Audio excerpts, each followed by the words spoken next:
I've been involved with Heartline's help program for 7 or 8 years. I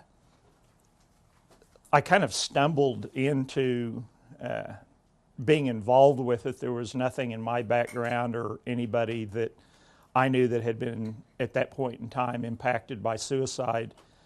But I wanted to volunteer in some way, form, or manner, and the two considerations were, was your schedule flexible enough that you could go into the schools, because the help program is put on in middle schools and upper schools.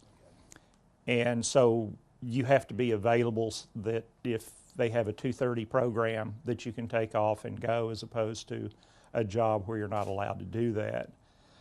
The other consideration was, are you at least semi-comfortable in speaking in front of crowds?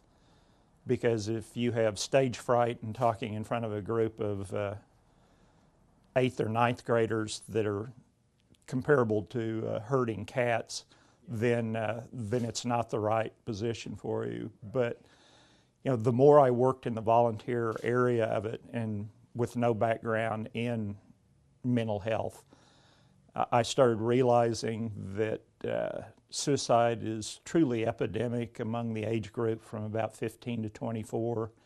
It's the second largest killer of people of that age group in the state of Oklahoma.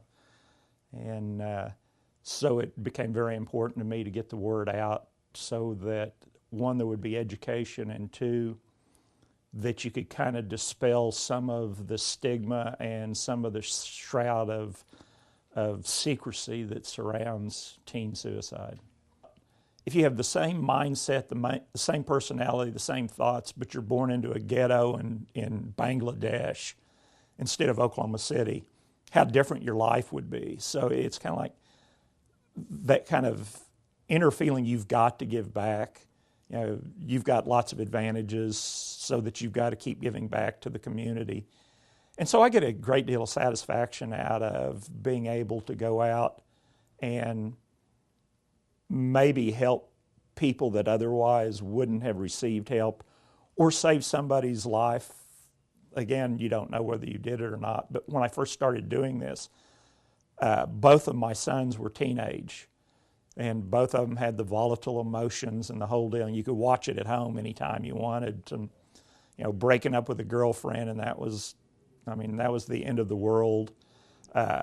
So you knew what they were going through.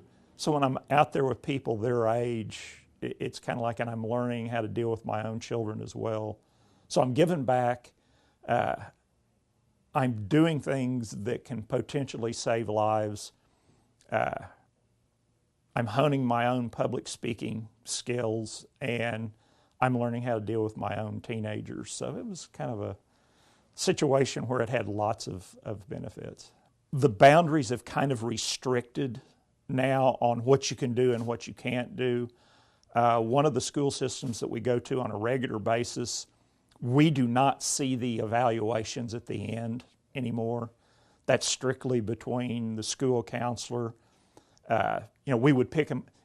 In some cases, we pick them up, we look at them, we pick out the ones that need follow-up and hand them in. Now we're not, that's with HIPAA, things like that. It's kind of like, okay, you're not going to be able to look at those, which is fine as long as somebody does it.